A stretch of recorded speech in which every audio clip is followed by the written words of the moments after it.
All right, welcome to a holiday special of the War Media Bears pregame for Week 16. The 3-11 Bears will be at home this weekend to take on one of the top forces in the NFL, the 11-3 Buffalo Bills. I am Saul Rodriguez, joined along with my War colleagues. They're the hosts of That Davis Show. We got Kenneth Davis, who you can also see on the NBC Sports Chicago Under Center podcast, and as always, one of my favorite Bears pre and post co-host Ryan Bukovetsky. How you doing today, Ken? Things good over here. What's going on, guys? Happy holidays for everybody out there. I appreciate you having me on, Saul and Ryan. Partner, it's nice to see you. Is what are we doing now with the good looks? Are we going for some type of bouffant? What is that? What's going on right there? I don't know. I go to Like, the I know you salon, can I'm do it. like, hey, You cut can it do in a way whatever. that I can go wild and crazy with it. Okay. I like it Hey, though. I like the poof. it's popular out here. Everyone's loving the Oh haircut. no, I'm not dissing it. I get it. Hey, dog, if you can get away with it, man, do your thing. Do your That thing. is the best advice you can get right there. You can get away with it. Do it. Well, another week and another Super Bowl hopeful that the Bears are hosting. Last week they had the Eagles, and they put a scare in the Eagles, I guess you could say, right? I mean, compared to what a lot of people thought. Getting losing just by 5 there, and this week they take on Josh Allen and the Bills. What do you guys expect overall? Do you guys expect the Bears to put up another fight? I mean, usually they do. So, what do you guys expect? Ryan, we'll start with you. Well, first of all, I got a question. What is that weather like in Chicago? Are Mm. we because I've been hearing mixed on this storm and everything. Yeah. How much of a factor is this actually going to be tomorrow on It's Saturday? cold. Well, the storm came and went, but Mhm. it's below zero here in Chicago. I think tomorrow when the game begins, it's going to be like 4 degrees. Yeah. So it's going to be really extremely cold Yeah, and out ap there. and So apparently the tickets have gone down to, like, $6 or something like that. What? Yeah, yeah. I So didn't I'm know like that. yeah, I'm like, "Who wants to go?" They "Hey, can keep them still. They can still keep them. Hold those, but yeah." hold Because like those. I only asked because normally when it comes to like actual home field advantage and like cold weather or something like that, I look at that as only an advantage when it's extreme and the opponent maybe isn't used to that. For Mm, example, the Bears in 2018 went to Miami. I think it was like October or late September. And, things had cooled down significantly in Chicago since the summertime. And you just kind of lose that like layer, if you will, Mhm. when you're trying to prepare for something very warm and hot and humid, and you're just not used to it. It's very hard to adjust on Sunday during game day. And then I saw just on Twitter or something when Roberto Garza talked about that year he was playing in Chicago when Rex Grossman came in at halftime for Kyle Orton in that I want to say it was Sunday Night Football against the Atlanta Falcons, and it was like -5 or something like that.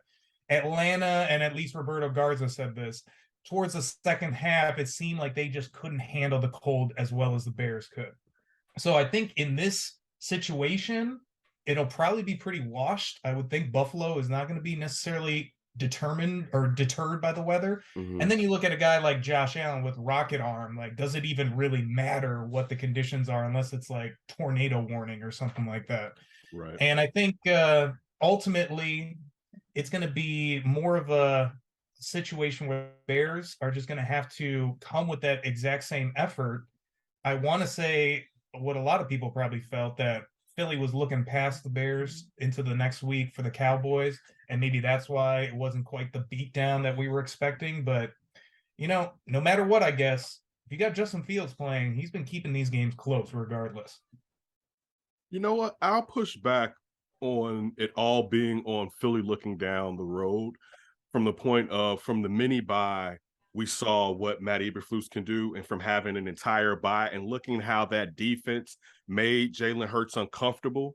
And I think now it's a small sample size since this is the first season that Matt Eberflus has been the head coach of the Bears, but we've seen confidence, and I know that's a low bar to grasp, but here it's fantastic. Yeah. But we've seen things where good coaching, where if you get extra time, you come back and the team is prepared, they're ready. And I think that helped them a lot to have 2 weeks to prepare for the Eagles and know kind of the ways they want to disrupt Jalen Hurts. Now, Jalen Hurts was off also, but still, I think that it helped them. The fact that they had that amount of much time to prepare for that team, such a great team for this season in Philadelphia.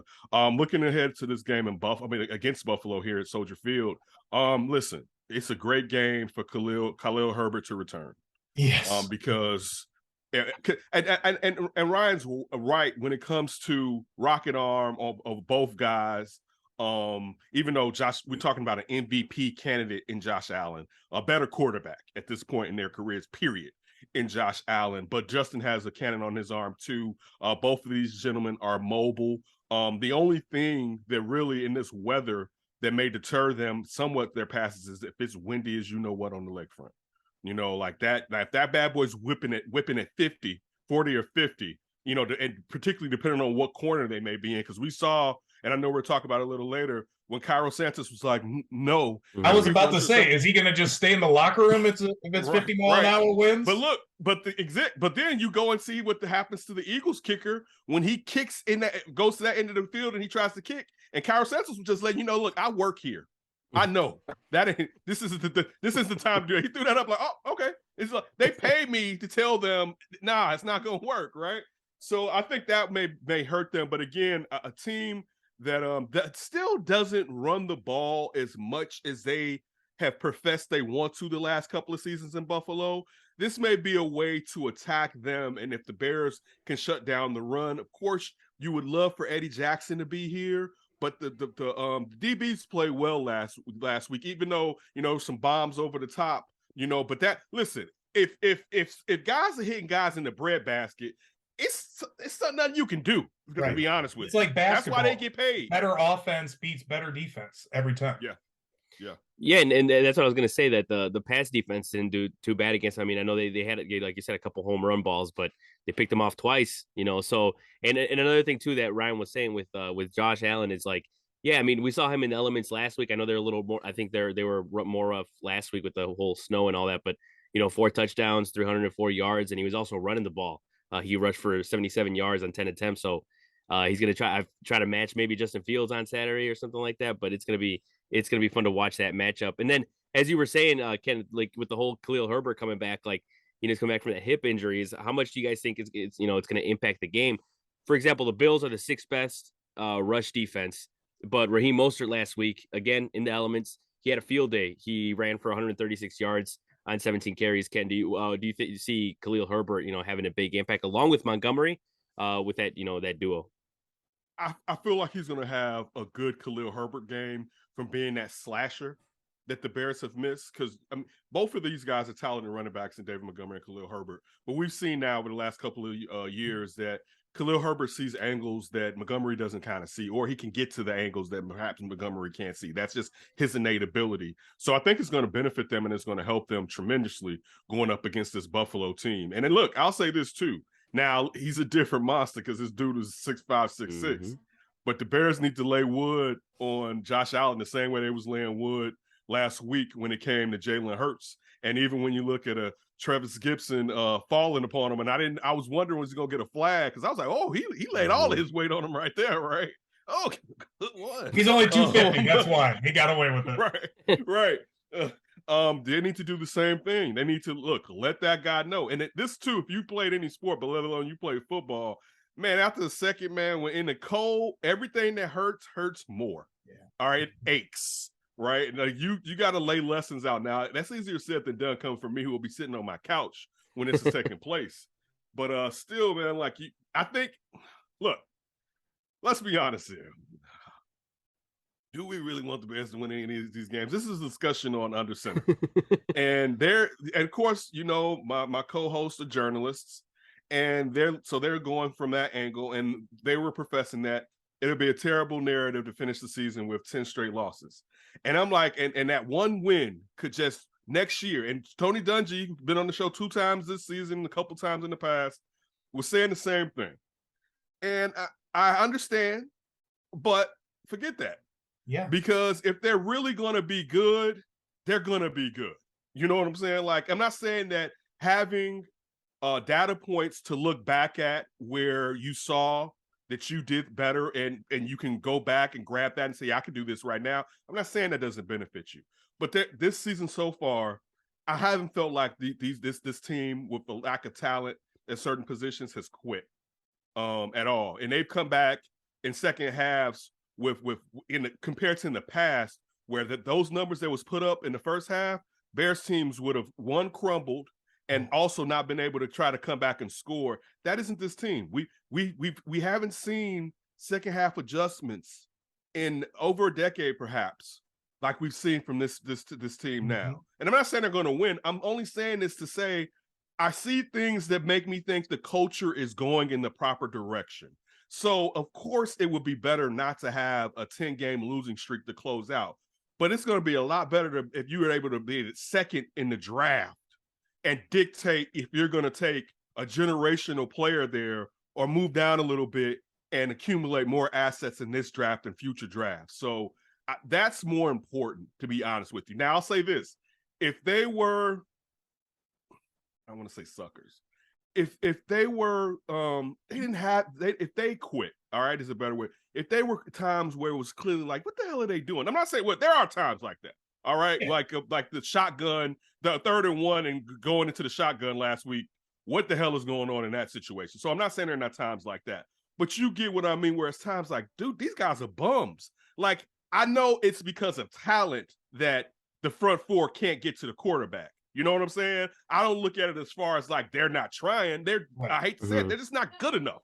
You know what I'm saying? So that, to me, it alleviates me from feeling as if, man, they just need that signature win now. Like, I don't, it's not that important, particularly with some of these players that aren't going to be here. I know there's a lot of young players and it can help them, but I haven't seen these young players show any lack of motivation this season so far. Yeah, I agree with essentially that entire chain of thinking. Like, I would almost point as like a metaphor of Justin Fields.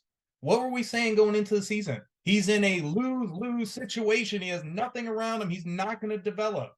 Well, that's not the case. We definitely all feel like he has developed, and let's not forget, and you got to kind of keep your eye on the prize when you like start a season, set those expectations, and want to see how it was resulted, if you will. We need to see the quarterback develop. That has happened here. So regardless of win-loss, that doesn't matter. And if anything, does the losing help you develop more as a team or less? Because I'm with you, Ken. I think it's all about lack of talent right now. And if you don't have talent, being at the top of the draft allows you to get generational players or that ability to trade down with quarterback-starving teams. And you know right now that there is going to be opportunities if the Bears are at number 2 to field some phone calls and maybe get a king's ransom for that pick. And overall, if we just continue to see the development like we have from Justin Fields, I just don't think it matters what the win-loss is whatsoever. And then bringing it back to Khalil Herbert and his impact for this game, I mean, the big thing that comes to mind for me is Dave Montgomery just can't give you those big splash runs. He can't break off a 30, 40-yard run here and there, like maybe occasionally, but he's more of that, ground and pound, make you a man or two miss, but they don't have the type of weapons on the outside where teams are very conscious of that. So there's a lot of times where Dave Montgomery maybe would have a few more lanes if he had a few more weapons out there that teams are like, hey, I don't care what's going on in the run game. We can't get beat deep on this type thing. So I would say that ability to slash and help maybe create some playmaking, so it's not purely on Justin Fields to do that, and especially when we're talking probably no Chase Claypool in this game, and some of the other weapons might not be available of the limited ones that they have. I think it's really important that they do get a Khalil Herbert to maybe help with that, especially if this game turns into something where precipitation happens, and maybe it's more of a ground and pound versus throwing it type game. So it's going to help a lot. And I would say the other big key, and you mentioned this too, Ken, you need Jalen Johnson in this game against Stephon Diggs for sure. And if he's not able to play, that might change a lot of the calculations for this defensive backfield that I agree played really well against Philadelphia. Yeah, and that's true. Making a point with that with Jalen Johnson, because I was going to say that, the way Stephon Diggs is playing, he's up to his standards. He's really not playing up to his standards. 37 yards in week 14, 60 yards in week 15. So for a guy like him, like that's low. So he was coming in like the right position for Jalen Johnson. So hopefully, everything works out. But another thing that to what Ken Davis said too is like the fact that with the whole draft thing and like, do you want them to lose the rest of the games? I was thinking the same thing. It's like, yeah, I 100% want them to lose the last few games. And if anything too is like, I was kind of looking at the way the Texans season looks. I'm like, hey, maybe who knows if they'll be able to pull out a couple wins at the end of the season. You know, they got They the might tight. this week. Yeah, right. They're playing the Titans, the Jaguars, and then the Colts. So and then they beat the Bears too. So the Texans did. So hopefully it works out in their favor. I know the Broncos, they were in this 2 spot going into last week. They lost the Cardinals, or sorry, they beat the Cardinals. So that was good to see. But another thing I wanted to talk about was as Ken you also mentioned was Cairo Santos. You know, he has missed 5 extra points, I believe it is, right? Last week the Bears punted from I believe it was the Eagles 31. But you know, granted they showed a clip of Santos, as you said, you know, telling Eberflus like, you know, he didn't want to How kick this, great would it right? have been if he like just threw the grass? If it wasn't the wind. He's like, oh, nope, nope. We need some investigative journalism on that. Like, oh, you see that? Oh, punt that thing. But do you guys think like that's like this the way that he has struggled lately in certain kicks? Do you think that signals like maybe the Bears, you know, there's gonna be a lot of changes in the offseason, but do you think that's one of the places the Bears look for is another kicker? We'll start with you, Ryan. I mean, at this point, a little bit, yes. I don't know, Ken. What do you think? Is he injured? That's, I think, the Mm, big thing. Is he injured at all? And maybe that explains some of this stuff. And if it is, I guess you'd feel more comfortable with him next year, thinking he'll be healthy. But hey, kickers got to kick, and mm, you see it all the time. If you can't make kicks, go find somebody else because somebody gets back on a heater all the time when they lose that crisis of confidence. Look at what is it, the Money Badger in Detroit that the mm, Bears had for the Giants, and he was like this electric kicker and then couldn't make anything, and now all of a sudden he looks clutch as clutch can be. So I think Cairo went through that very similarly with Kansas City, and then coming here. I would think you gotta just continue to monitor it the rest of the season. If there's just continued more missed kicks, I mean, you already know you can't trust them from distance. It's really that consistency inside of 50. And if that's waning, then I don't know how much Cairo Santos helps you. Don't play yourself. All kickers, for the most part, go through seasons like this. They do.